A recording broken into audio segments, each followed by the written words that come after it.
Hi. വെള്ളം കുടിക്കണണ്ട മക്കളെ.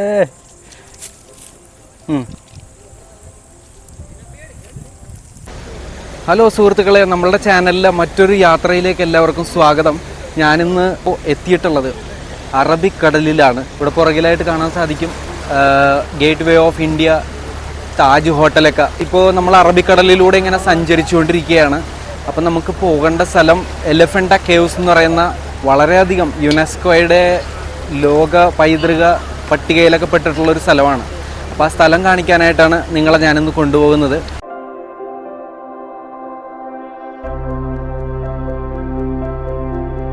അപ്പോൾ ഈ യാത്രയ്ക്ക് ഇവിടെ നിന്ന് തുടക്കം കുറിക്കുകയാണ്. കാലത്ത് നേരത്തെ ഞാൻ വീട്ടിൽ നിന്ന് ഇറങ്ങിയതാണ്. ഞാനിപ്പോൾ ഉള്ളത് ഛത്രപതി ശിവാജി മഹാരാജ് ടെർമിനസ് CSMT എന്ന് പറയുന്ന റെയിൽവേ സ്റ്റേഷൻ്റെ അടുത്താണ്. സുഹൃത്തുക്കളെ, ഈ റെയിൽവേ സ്റ്റേഷൻ ആദ്യം അറിയപ്പെട്ടിരുന്നത് വിക്ടോറിയ ടെർമിനസ് എന്നായിരുന്നു, അതായത് VT റെയിൽവേ സ്റ്റേഷൻ. ഇന്ന് ഈ railway station CSMT Chhatrapati Shivaji Maharaj terminus എന്നാണ് അറിയപ്പെടുന്നത്. ഈ CSMT റെയിൽവേ സ്റ്റേഷൻ 136 വർഷങ്ങൾക്ക് മുമ്പാണ് നിർമ്മിച്ചത്. അതായത് മെയ് 1888. അന്ന് ഈ റെയിൽവേ സ്റ്റേഷൻ നിർമ്മിക്കാനായിട്ട് ചെലവായ തുക 2013 കോടി രൂപയായിരുന്നു. അപ്പോൾ ഗൈസ്, നമുക്ക് പോകേണ്ടത് എലിഫൻ്റ കേവ്സ് കാണാനായിട്ടാണ്. അപ്പോൾ എലിഫൻ്റ കേവ്സ് കാണാനായിട്ട് നമുക്ക് ഈ CSMT റെയിൽവേ സ്റ്റേഷനിൽ, ഇപ്പോൾ നമ്മൾ ഇറങ്ങിയ റെയിൽവേ സ്റ്റേഷനിൽ നിന്ന് നമുക്ക് ഇവിടെ നിന്ന് ഗേറ്റ് വേ ഓഫ് ഇന്ത്യയിലേക്ക് പോകുന്ന ബസ് പിടിക്കേണ്ടി വരും. അപ്പോൾ ഗേറ്റ് വേ ഓഫ് ഇന്ത്യയിലേക്ക് പോകുന്ന ബസ് പിടിക്കാനായിട്ട് നമ്മൾ എത്തിയിരിക്കുന്നത് ഈ CSMT റെയിൽവേ സ്റ്റേഷൻ്റെ ഫ്രണ്ടിലുള്ള ബസ് സ്റ്റാൻഡിലാണ്. അപ്പോൾ ബസ് സ്റ്റാൻഡിൽ ഇവിടെ കണ്ടോ, ഡബിൾ ഡെക്കർ ബസ്സുകളൊക്കെ ഇങ്ങനെ കാണാനായിട്ട് സാധിക്കും. എല്ലാം AC ആണ്, ഫുള്ള് ബെസ്റ്റ് എന്ന് എഴുതിയിട്ടുണ്ട്. മുംബൈയിൽ മാത്രം സർവീസ് നടത്താനായിട്ട് ഉള്ള ബസ്സുകളാണ് ഇതെല്ലാം. ഗേറ്റ് വേ ഓഫ് ഇന്ത്യയിലേക്ക് ഈ ഡബിൾ ഡെക്കർ ബസ്സിൽ 6 രൂപയാണ് ടിക്കറ്റ്. 220 വർഷങ്ങൾക്ക് മുമ്പ് ബ്രിട്ടീഷുകാർ നിർമ്മിച്ച മറ്റൊരു കെട്ടിട സമുച്ചയമാണ് മുംബൈയിലെ ഏഷ്യാറ്റിക് ലൈബ്രറി. അങ്ങനെ താജ് ഹോട്ടലിൻ്റെ ഫ്രണ്ടിൽ നമ്മൾ ബസ് ഇറങ്ങുകയായിരുന്നു. അവിടെ നിന്ന് കുറച്ചു നേരം ആ താജ് ഹോട്ടലിൻ്റെ ഭംഗിയും കാഴ്ചകളൊക്കെ കണ്ടതിന് ശേഷം റോഡ് ക്രോസ് ചെയ്ത് തൊട്ടപ്പുറത്തുള്ള സീഫേസിൽ കുറച്ച് സമയം ചെലവഴിച്ചു. അവിടെ നിന്ന് പിന്നീട് പോയത് ഗേറ്റ് വേ ഓഫ് ഇന്ത്യയുടെ പരിസരത്തേക്കാണ്. നല്ല തിരക്കുണ്ടായിരുന്നു, സൺഡേ ആയതുകൊണ്ട്. ചുരുങ്ങിയ സമയം കൊണ്ട് ഗേറ്റ് വേ ഓഫ് ഇന്ത്യ ഒന്ന് ചുറ്റിക്കറങ്ങിയ ഞാൻ നമ്മളുടെ എലിഫൻ്റ് ഐലൻഡിലേക്ക് പോകാനുള്ള ബോട്ട് കിടക്കുന്ന ബോട്ട് ജെട്ടിയിലെത്തി. ടിക്കറ്റ് കൗണ്ടറിൽ നിന്നും 260 രൂപയുടെ ഫെറി ടിക്കറ്റ് എടുത്തതിന് ശേഷം ഞാൻ ബോട്ടിലേക്ക് കയറി. അപ്പോൾ അവിടെ നിറയെ വിദേശ സഞ്ചാരികളെ എല്ലാം കാണാനായിട്ട് സാധിച്ചു. ചൈനക്കാരോ കൊറിയക്കാരോ ജപ്പാൻകാരൊക്കെ ആണെന്ന് തോന്നുന്നു. അതുപോലെ നമ്മളുടെ ലോക്കൽ യാത്രികരും സഞ്ചാരികളൊക്കെ നിറയെ ഉണ്ടായിരുന്നു. അപ്പുറത്തും ഇപ്പുറത്തുമൊക്കെ ആയിട്ട് നിറച്ച് ബോട്ടുകളും കാണാനായിട്ട് സാധിച്ചു. 10 രൂപ എക്സ്ട്രാ കൊടുത്തതിന് ശേഷം ബോട്ടിന്റെ അപ്പർ ഡെക്കിൽ ഞാനൊരു സ്ഥലം പിടിച്ചു. ഇപ്പോൾ അങ്ങ് ദൂരെയായിട്ട് ഗേറ്റ് വേ ഓഫ് ഇന്ത്യയും താജ് ഹോട്ടലും ഒക്കെ നമുക്ക് കാണാം.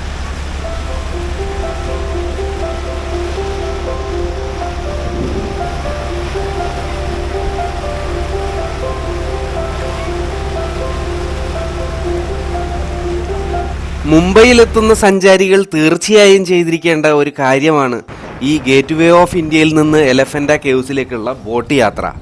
മത്സ്യബന്ധനത്തിന് ഉപയോഗിക്കുന്ന ഷിപ്പുകളാണ് ഈ കാണുന്നതെല്ലാം. ആഴക്കടൽ മത്സ്യബന്ധനത്തിന് ഉപയോഗിക്കുന്ന അഡ്വാൻസ്ഡ് ഷിപ്പുകൾ. നമ്മളുടെ ക്യാപ്റ്റൻ അങ്ങനെ എലിഫൻ്റ കേവ്സിലേക്ക് ബോട്ട് സ്മൂത്ത് ആയിട്ട് ഓടിക്കുകയാണ്. ഒരുപാട് വലിയ വലിയ ഷിപ്പുകളൊക്കെ നമുക്കിവിടെ കാണാനായിട്ട് സാധിക്കും. എലിഫൻ്റ കേവ്സിൽ നിന്ന് സഞ്ചാരികളെയും കൊണ്ട് തിരികെ പോകുന്ന ഒരു ബോട്ടാണ് ആ പോകുന്നത്. ഇവിടെ ചില ഐലൻഡുകളും അങ്ങ് ദൂരെ മുംബൈയുടെ വ്യൂ ഒക്കെ കാണാനായിട്ട് സാധിക്കും. ആ ഐലൻഡുകളെല്ലാം തന്നെ നേവിയുടെ അണ്ടറിലാണ് കേട്ടോ. അങ്ങനെ നമ്മൾ എലിഫൻ്റ കേവ്സിന്റെ പോർട്ടിലെത്തിയിരിക്കുകയാണ്. എല്ലാവരും ഇറങ്ങാനുള്ള തിരക്കിലാണ്. അപ്പോൾ നമ്മളും ഈ ബോട്ടിൽ നിന്ന് ഇറങ്ങുകയാണ് ഗൈസ്. വളരെയധികം അഡ്വഞ്ചറസ് ആയിട്ടുള്ള ഒരു ബോട്ട് യാത്രയ്ക്ക് ശേഷം അങ്ങനെ നമ്മൾ എലിഫൻ്റ കേവ്സ് ഐലൻഡിലേക്ക് എത്തിയിരിക്കുകയാണ്. ഇവിടെ എന്തൊക്കെ കാഴ്ചകളാണ് നമ്മളെ കാത്തിരിക്കുന്നതെന്ന് നമുക്ക് കാണാം. ഇവിടെ ഒരു ടോയ് ട്രെയിൻ ഉണ്ട് കേട്ടോ. അപ്പൊ എല്ലാവരും ഈ ടോയ് ട്രെയിനിൽ കയറിയിട്ട് എലിഫൻ്റ കേവ്സിലേക്ക് പോകാനുള്ള തയ്യാറെടുപ്പിലാണ്. വെറും 20 രൂപ മാത്രമേ ഉള്ളൂ കേട്ടോ ടിക്കറ്റ്. എന്നാലും നമ്മൾ ആ ടോയ് ട്രെയിനിൽ കയറണില്ല. ഒരുപാട് നേരം കാത്തു നിൽക്കേണ്ടി വരും. മാത്രമല്ല നമുക്ക് ടോയ് ട്രെയിൻ പോകുന്നത് ഷൂട്ട് ചെയ്യേണ്ടതുണ്ട്. അതുകൊണ്ടാണ് ടോയ് ട്രെയിൻ തിരഞ്ഞെടുക്കാതിരിക്കാൻ കാരണം. അങ്ങ് ദൂരെയായിട്ട് ഇന്ത്യയിലെ ഏറ്റവും വലിയ കടൽപ്പാലമായ അടൽ സേതു നമുക്ക് കാണാം. മുംബൈ ഹാർബറിൽ നിന്ന് 10 കിലോമീറ്റർ കിഴക്കായിട്ടാണ് കേട്ടോ ഈ ദ്വീപ് സ്ഥിതി ചെയ്യുന്നത്. ഇന്ത്യയിലെ ഏറ്റവും വലിയ പോർട്ടായ ജവഹർലാൽ നെഹ്റു പോർട്ട് ട്രസ്റ്റിന് 2 കിലോമീറ്റർ പടിഞ്ഞാറ് ഭാഗത്തായിട്ടാണ് കേട്ടോ ഈ എലഫന്റ കേവ്സ് ഐലൻഡ് സ്ഥിതി ചെയ്യുന്നത്. അഥവാ ഇനി ആർക്കെങ്കിലും ഇവിടെ സ്റ്റേ ചെയ്യണമെങ്കിൽ MTDCയുടെ ഒരു റിസോർട്ടും ഇവിടെ ഉണ്ട്. കരകൗശല വസ്തുക്കളുടെ ഒരു മാർക്കറ്റാണ് ഇത്. പോർച്ചുഗീസുകാർ നിർമ്മിച്ച പീരങ്കിയാണ് കേട്ടോ. പോർച്ചുഗീസുകാർ ആണ് ആദ്യം ഈ ഐലൻഡ് കീഴടക്കിയത്. അതിനു മുമ്പ് നമ്മുടെ ഇന്ത്യയിലത്തെ രാജാക്കന്മാരായിരുന്നു ഈ ഐലൻഡിൽ ഭരണം നടത്തിയിരുന്നത്. ഈ കാണുന്ന പീരങ്കി ഏകദേശം 100 ചില്ലാൻ വർഷങ്ങൾക്ക് മുമ്പ് ഇവിടെ സ്ഥാപിച്ചതാണ്. ഇവിടെ അടിയിലായിട്ട് തന്നെ ഒരു കുഴിയുണ്ട്, ഒരു കിടങ്ങ് ഉണ്ടാക്കിയിട്ടുണ്ട്. എനിക്ക് തോന്നുന്നത് ഈ പീരങ്കിക്ക് ആവശ്യമായിട്ടുള്ള സ്ഫോടക വസ്തുക്കളൊക്കെ ശേഖരിച്ച് വെക്കാനുള്ള സ്ഥലമായിരുന്നു എന്നാണ് തോന്നുന്നത്. അപ്പോൾ ഇതിൻ്റെ അടിയിലേക്ക് നമുക്കൊന്ന് പോയിട്ട് കാണാം എന്തൊക്കെയാണ് അവിടെ ഉള്ളതെന്ന്. ഭയങ്കര ഇരുട്ടാണെന്നാണ് പറഞ്ഞത്.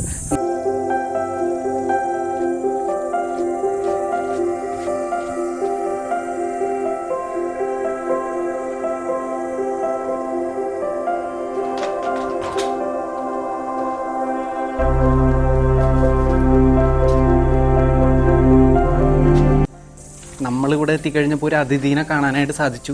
ഒരു പ്രത്യേക തരത്തിലുള്ള ഓന്ത്.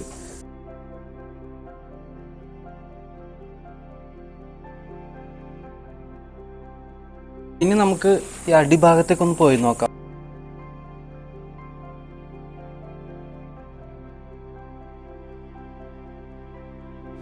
അപ്പോൾ സുഹൃത്തുക്കളെ, അക്കാലത്ത് ഇന്ത്യയിൽ ഏറ്റവും അപകടകാരികളായിട്ടുള്ള തടവ് പുള്ളികൾ അഥവാ നമ്മളുടെ സ്വാതന്ത്ര്യ സമര സേനാനികളെ നാടുകടത്തി തടവിൽ പാർപ്പിച്ചിരുന്ന സെല്ലുകളൊക്കെ ഈ ടണലിനുള്ളിൽ കാണാം. അതുപോലെ സ്ഫോടക വസ്തുക്കളൊക്കെ ശേഖരിച്ചു വെച്ചിരുന്ന സ്ഥലങ്ങളുമുണ്ട്. പിന്നെ ഏറ്റവും അപകടകരമായിട്ടുള്ള യുദ്ധ സാഹചര്യങ്ങളിൽ ഒളിച്ചിരിക്കാനൊക്കെ പറ്റുന്ന ടണലുകളായിരുന്നു അക്കാലത്ത് ഇതെല്ലാം തന്നെ. ഒരുപാട് അഡ്വഞ്ചറസ് ആയിട്ടുള്ളൊരു ട്രക്കിങ് നിങ്ങളിവിടെ കാത്തിരിപ്പുണ്ട്. ഇവിടെ ഗൈസ് ഇങ്ങനെ കുത്തായിട്ടുള്ളൊരു കയറ്റമാണ്. അപ്പം നമുക്കിതൊന്ന് കയറി അങ്ങോട്ട് കിടക്കാം. ഇതിലിങ്ങനെ കയറി കഴിയുമ്പോൾ ഉണ്ടല്ലോ ഇങ്ങനെ ഇവിടെ തെന്നു കേട്ടോ, സൂക്ഷിച്ചാൽ ദുഃഖിക്കണ്ട. ഇങ്ങനെ മുകളിലോട്ട് ഇങ്ങനെ വേരുകളൊക്കെ ഉള്ള റോഡാണ്.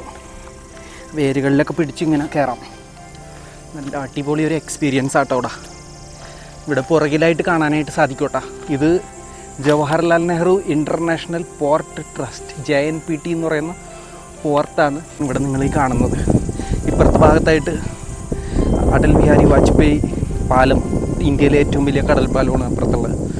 അപ്പോൾ ഗൈസ്, നമ്മൾ ഈ മല ഇറങ്ങിയിട്ട് അടിയിലോട്ട് പോയിക്കൊണ്ടിരിക്കുകയാണ്. അടിയിൽ നിന്ന് വെച്ച് കഴിഞ്ഞാൽ ഏറ്റവും അടിയിലോട്ടല്ല, എവിടെയാണ് ഗുഹാക്ഷേത്രങ്ങളുള്ളതെന്ന് വെച്ച് കഴിഞ്ഞാൽ അവിടെ വാനരന്മാർ ഒരുപാടുള്ള ഭാഗമാണിത്. അതുകൊണ്ട് തന്നെ നമ്മളുടെ കയ്യിലുള്ള വിലപിടിപ്പുള്ള വസ്തുക്കളും ക്യാമറയും മറ്റും ഒക്കെ ശരിക്കും പിടിച്ചിട്ട് വേണം ഈ ഭാഗത്തൂടെ യാത്ര ചെയ്യാൻ, അല്ലെങ്കിൽ തട്ടിപ്പറിച്ചു കൊണ്ടുപോകാൻ സാധ്യതയുണ്ട്. ഗുഹാക്ഷേത്രങ്ങളിലേക്ക് കടക്കുന്നതിന് മുമ്പ് മറ്റൊരു ടിക്കറ്റ് കൗണ്ടർ കൂടി നമുക്കിവിടെ കാണാം. അവിടെ നിന്ന് 40 രൂപയുടെ ടിക്കറ്റ് എടുത്തതിന് ശേഷം മാത്രമേ ഈ പ്രധാന ഗുഹകളിലേക്ക് നമുക്ക് എൻട്രി ഉള്ളൂ. എലഫന്റ കേവുകളിൽ പാറയിൽ വെട്ടിയ ശില്പങ്ങളാണ് കാണാനായിട്ട് സാധിക്കുക. ബസാൾട്ട് പാറയിൽ നിന്നാണ് ഇതെല്ലാം വെട്ടി നിർമ്മിച്ചിരിക്കുന്നത്. ഇവിടുത്തെ മിക്ക കലാസൃഷ്ടികളും വികൃതമാക്കപ്പെടുകയോ കേടുപാടുകൾ സംഭവിക്കുകയോ ചെയ്തിട്ടുണ്ട്. നൃത്തത്തിൻ്റെ പ്രഭുവായ നടരാജ വിഗ്രഹമാണ് ഈ കാണുന്നത്. അഡ്വാൻസ്ഡ് ആയിട്ടുള്ള ഉപകരണങ്ങളൊന്നും ഇല്ലാതെ ഇത്രയും മികച്ച രീതിയിൽ ഈ ശില്പങ്ങൾ തയ്യാറാക്കിയ ശില്പികൾ വളരെയധികം അനുമോദനം അർപ്പിക്കുന്നുണ്ട്. ഇവിടുത്തെ കൊത്തുപണികളെല്ലാം ഹൈന്ദവ പുരാണങ്ങളെ വിവരിക്കുന്നതാണ്. 5-ാം നൂറ്റാണ്ടിനും 7-ാം നൂറ്റാണ്ടിനും ഇടയിൽ നിലനിന്നിരുന്ന ഏതോ ഹിന്ദു രാജവംശമാണ് ഈ ദ്വീപിലെ ശില്പങ്ങൾ നിർമ്മിച്ചതെന്നാണ് കരുതപ്പെടുന്നത്. ഇവിടെ അകത്തേക്ക് കടന്നു വരുമ്പോൾ ഒരു ശിവലിംഗം ഇവിടെ കാണാനായിട്ട് സാധിക്കും. യോഗീശ്വര വിഗ്രഹമാണ് മറ്റൊരു പ്രധാന ഹൈലൈറ്റ്. ഈ ദ്വീപിലെ ഗുഹാക്ഷേത്രങ്ങളിൽ ആനയുടെ ശില്പം കണ്ടെത്തിയത് പോർച്ചുഗീസുകാരാണ്. അങ്ങനെയാണ് ഈ ഘാരാപൂരി എന്ന ഐലൻഡിന് എലഫന്റ കേവ്സ് എന്ന പേര് പോർച്ചുഗീസുകാർ നൽകുന്നത്.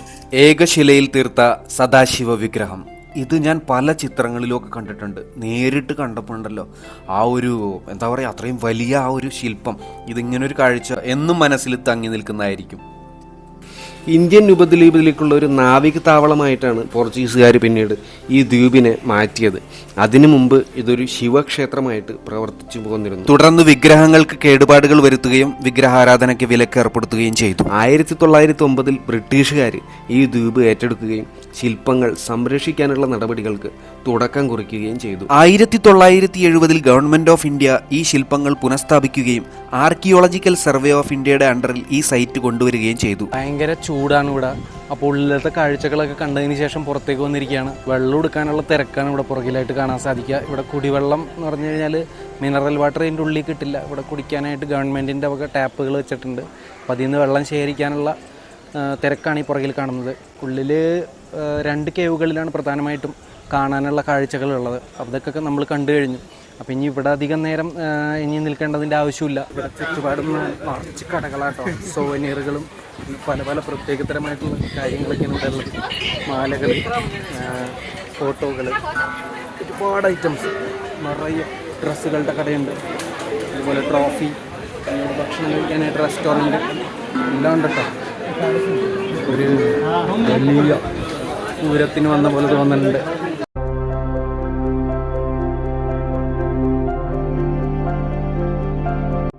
ഇവിടെയുള്ള എല്ലാ കച്ചവട സ്ഥാപനങ്ങളും ഈ ദ്വീപ് നിവാസികളുടേതാണെന്ന കാര്യം ഇവിടെ എത്തിക്കഴിഞ്ഞപ്പോൾ എനിക്ക് മനസ്സിലായി. അതുകൊണ്ട് തന്നെ ഇവിടെ വരുന്ന ടൂറിസ്റ്റുകളെ ആശ്രയിച്ചാണ് ഈ ദ്വീപിലെ എല്ലാ താമസക്കാരും ജീവിക്കുന്നത്. ഇവിടെ നമ്മൾ ഭക്ഷണം കഴിക്കാനായിട്ട് വന്നിരിക്കുകയാണ് ഗൈസ്, ഈ എലഫൻ്റ ഹിൽസിലെ ഒരു റെസ്റ്റോറൻറ്റിൽ. അപ്പോൾ നമ്മൾ ബില്ലടച്ചു, ഭക്ഷണം കിട്ടിയിട്ടില്ല. അപ്പോൾ വെയിറ്റിംഗ് ലിസ്റ്റിലാണ്. ചോറ്, 2 ചപ്പാത്തി, 3 തരം കറികൾ, ഒരു പപ്പടം, ഇതാണ് നമുക്കിവിടെ ലഭ്യമായത്. വെജ് താലി വന്നു, നല്ല ടേസ്റ്റ് ഉണ്ട്. അപ്പോൾ എല്ലാം കഴിച്ചിട്ട് പറയാട്ടോ. അങ്ങനെ ഭക്ഷണമൊക്കെ ആസ്വദിച്ച് കഴിച്ചതിന് ശേഷം ഈ എലഫൻ്റ കേവ്സിൽ നിന്ന് നമ്മൾ യാത്രയാവുകയായിരുന്നു. അങ്ങനെ ഒരുപാട് നല്ല ഓർമ്മകൾ സമ്മാനിച്ച Elephanta caves Mumbai tour video ഇവിടെ അവസാനിക്കുകയാണ്. അടുത്ത എപ്പിസോഡിൽ വീണ്ടും കാണാം. അതുവരെ ബൈ, സീ യു അഗൈൻ. ജയ് ഹിന്ദ്.